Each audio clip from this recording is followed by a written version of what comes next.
Ladies and gentlemen, welcome to today's episode on No, but seriously, let me explain. Hosted by the beautiful, intelligent Earth Angel Lala Davi. This podcast was designed to provide detailed business advice, next level resources, personal credit tips, and relatable relationship knowledge. Be sure to bookmark this page and subscribe because we wouldn't want you to miss any valuable content. And if you're struggling with poor credit, don't even worry about it. Just text Help My Credit to 507-400-3426. That's 507-400-3426.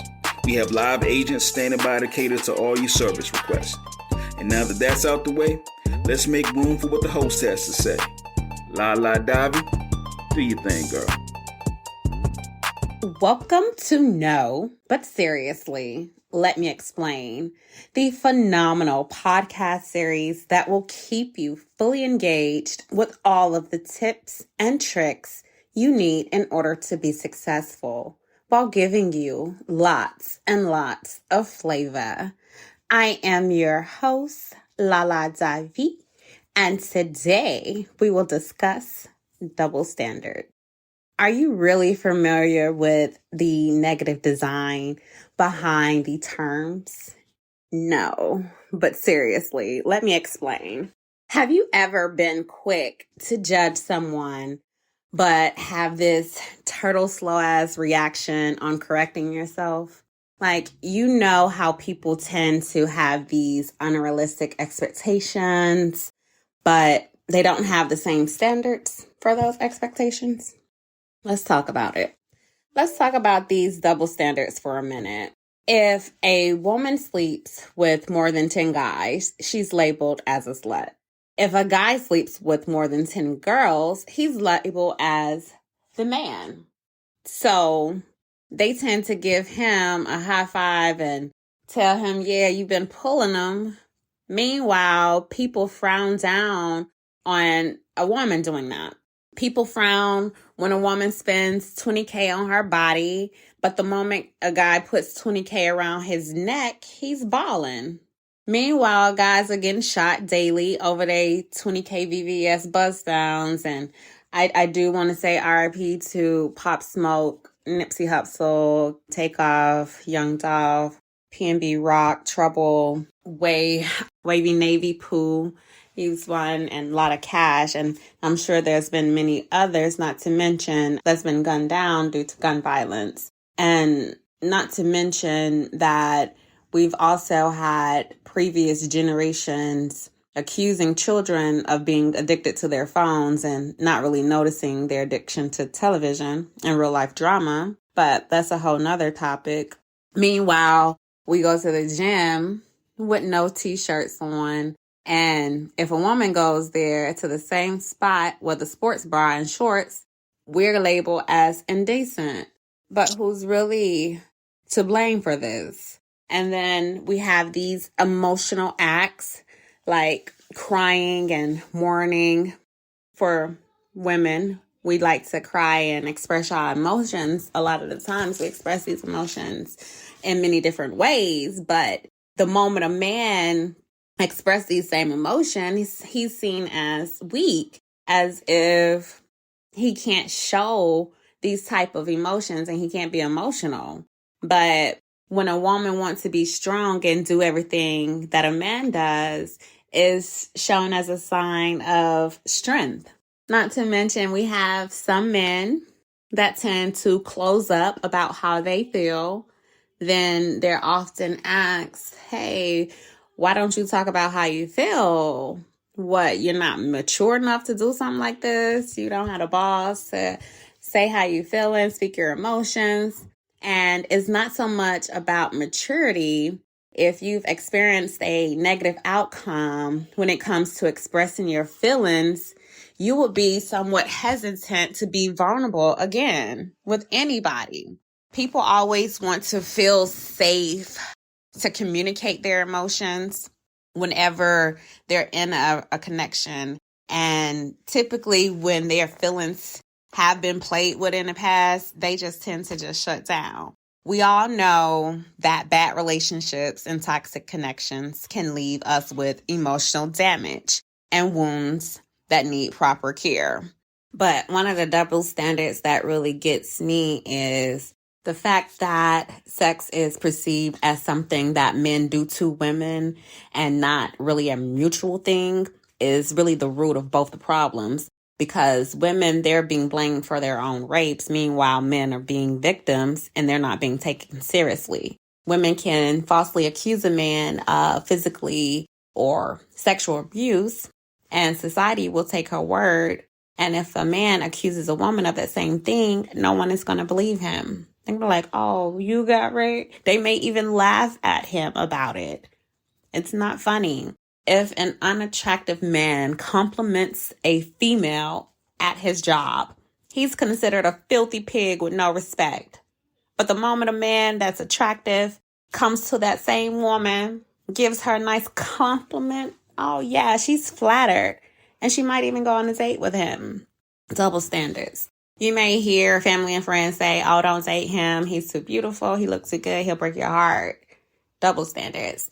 Men choose to be fathers who take care of their children at home while the mother works and she's looked down upon. But if he spends late hours working hard to provide for his family, people says that, oh, he cares more about his job than his wife and kids. The more given someone is, or the more he or she is used by others, even by their own family and friends, by the way, while the less is given a person is, the more they seem to be actually respected than taken for granted.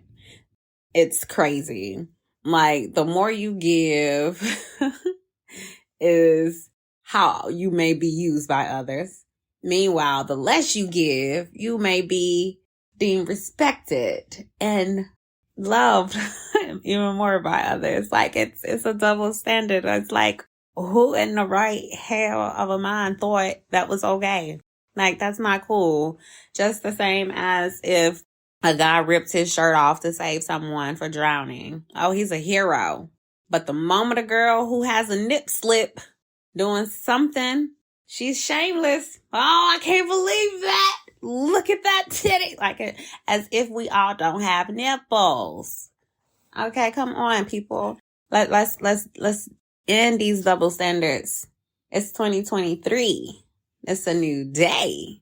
Like, how do you handle double standards in a relationship? Like, to me, the most efficient and effective way to avoid conflicts about double standards in a relationship is to communicate openly and honestly with each other. But you have to make sure that you take in consideration your partner's communication style. Like, there's 3 different types of communication styles, and you can pretty much determine which one your person fits in. Like, if they're prioritizing others' needs before their own needs, they're soft-spoken, kind of vulnerable, or they allow people to take advantage of them, they don't really have confidence, or they lack self-esteem somewhere, then they may be a passive communicator. Meanwhile, you may have someone that's really loud, getting real aggressive, become frustrated real easy, start clapping at you, disrespectful, like won't listen, unwilling to compromise or even negotiate, then they may be an aggressive communicator. Okay? Those aggressive communicators will have your blood pressure pumping. So you'll know the difference. And then you got the ones that are more like me. I'm a little bit assertive when I communicate. Yeah, I will advocate for myself and express, what I need, I want, my feelings, beliefs, all that. You'll get all that when you're communicating with me. Like, I'll listen. I'm not going to interrupt you when you're talking. None of that. I'm going to stand up for my beliefs. Please understand that. And yeah, meanwhile, I'll be displaying my confidence in that communication or however we're communicating, while being able to compromise and negotiate with whoever I am talking to. Like, nothing annoys me more than when a person expects you to be okay with something that they wouldn't be okay with. Like, my thing is, don't expect me to do something that you're not willing to do. Because I'm not going to get too comfortable allowing anyone to disrespect me, and I'm sure you're not going to allow it neither. Let's go ahead and move over to the phone lines. I'm curious to see what the city have to say about these double standards. You're now live and on the air. Go ahead and state your name and where you're calling from. My name is Ty from Atlanta. In all seriousness, what are some common double standards in relationships? Common double standards. Let's say reciprocation. Double standard. Why reciprocation is a double standard? Because you have one person giving and the other person just accepting and not giving back. Just receiving, in other words. Basically, it's all give me, but I want to give back everywhere. Of course. However, with that being said, should these people accept these double standards? I want to keep accepting that toxic ass shit. I mean, some people like it because they're probably used to it, but I mean, it's like, do you need somebody to open your eyes up and be like, that's not healthy? To tell you that's not healthy? Hey, some people need that in their life. Some people need some eye openers because they're not used to being treated properly, or they don't know what proper treatment look like. I mean, eventually over time, does it change a person on the next relationship? Does it make that person an asshole to the next person? If you're a product of your environment and all you've ever seen was, toxicity growing up, then yeah, you might happen to allow that into your adulthood because you haven't been properly shown how to give love or how to do things in a way that society deems that you're a responsible adult in a loving, caring relationship. Some people take those things that they consider love and care and transform them into providing or showing a way of being a provider. Basically, in general, just sum it all up, basically it's like they're just protecting themselves. Pretty much. They could be protecting themselves in a sense of not wanting to be hurt again, or protecting themselves in a sense of not wanting to show vulnerability.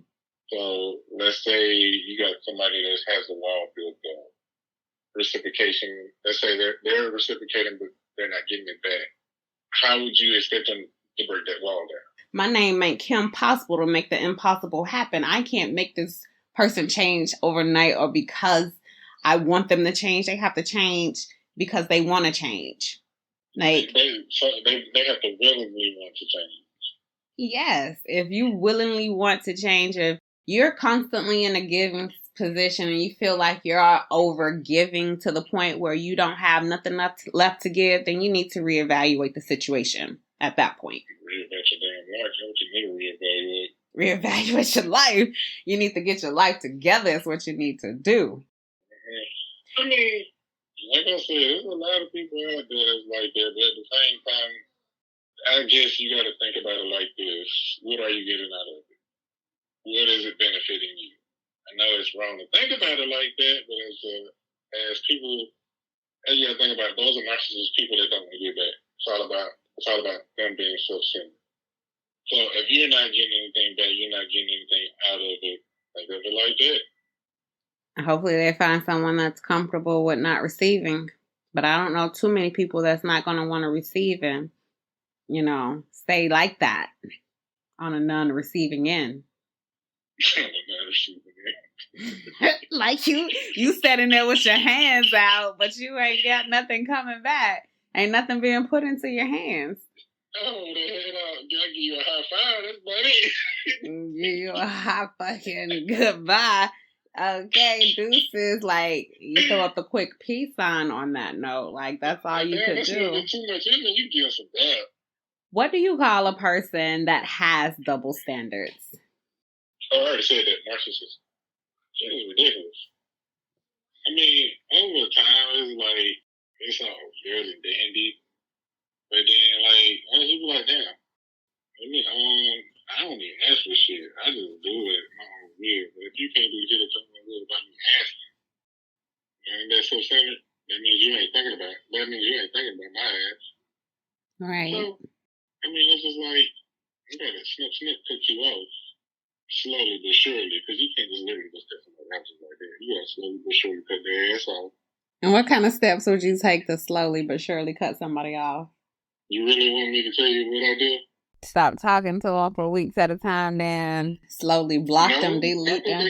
I slowly put their notifications on silent. They'll come through. I'll send eventually. I've never been the type to slow cut somebody off. It's always been fast and harsh. It's been a fast, quick block. They'll be in the middle of fucking typing a sentence and they'll be fucking seeing green on my ass. Like, the green screen. The green screen. Like, delete that, block that bitch. You won't send that energy my way. Fuck that. That's how I feel. Out of here. Nah, see, I'm the type, I put your shit on silent. I really let it in that way. Cold-hearted, maybe. But I guess I like to get amusement out of it because I want to see if you're gonna say something. Maybe some people like that type of amusement that get a rise out of people, because I notice in some situations people want to see if you got any type of off in you, any type of bite bag. Like, they trying to see how far they can really push it. They want to push it to the limit and see what's really good with it. Okay. And then you get to the like, what you arguing for? I'm not arguing with you. But you not responding back to my text. I'm not arguing with you. I just didn't respond back. I'm busy. Well, that has been our time for today. I want to go ahead and pick back up where I originally left off at, speaking on those double standards. Typically, when we're dealing with a sense of unfairness, what we're really dealing with is a conflict of needs. One person perceives that their needs is not being met simply because of an inequality relative to a rule, expectation, or some type of principle that exists in some type of scenario. But it's really hard for a lot of us to admit the double standards that we have.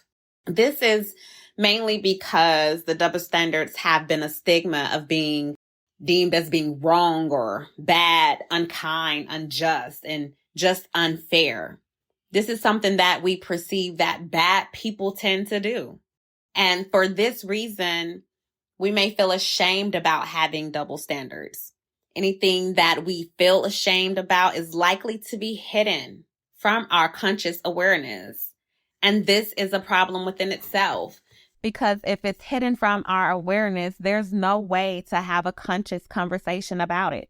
Especially if we're keeping it necessary or if we're discarding it as if it's necessary to discard.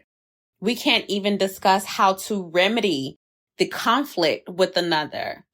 And this typically means at any time you may see a double standard that's caused by some situation. You may fly straight into full defense mode, full attack, and making whoever is holding that double standard the bad guy. Like, they talked on, talked down upon, and frowns at.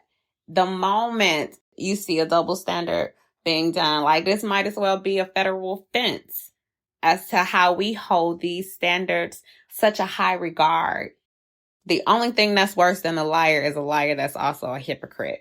We have come to a very short commercial break, paid for by our lovely sponsors. So don't go anywhere. We will be right back after this message. Yeah, what up, ATL? Look, you ballin', you bad and bougie with bad credit. That's most of y'all. But look, man, that's why y'all need to call my people at Exchange Credit Repair. That's right, Exchange Credit Repair will help you squad them inquiries, get rid of them collections and bankruptcy. They'll even take child support off. I didn't even know they put child support on credit. Woo-wee! And boost your credit score. Let's get that credit score where you want so you can go get what you want. And if you mention Streets 945, you get a 35% discount. Hein? So call my people right now at 678-420-5553. 678-420-5553. Or visit my people at exchangecreditrepair.info. Exchange Credit Repair is a credit counseling business with experienced credit repair experts standing by to assist you right now. When I made this deal with them, I said, look here, you ain't got to pay me for the commercial. just put my credit score where I want so I can go get what I want. When I went to them, they treated me like family. My privacy was all the way respected. They quick to fight for a client's right with the Bureau of Credit, creditors, and debt collectors. Conveniently located at 1 West Court Square in Decatur. Tell them Shout sent you. As we have come to the end of the show, I really hope that you have enjoyed this episode. Don't hesitate to leave any comments, questions, or concerns or advice that you might have at goaxlala.com. The floor is always open to all of my incredible listeners. Also, don't forget to subscribe if you haven't done so already, because you don't want to miss out on any of the new and exciting content coming your way. I would like to send you much love, give big thanks for tuning in to No, But Seriously, Let Me Explain. I am your host, Lala Davi, the one with all the sauce. I will see you again next week with more show for ya. Until then, stay bold, beautiful, and brilliant. Love ya.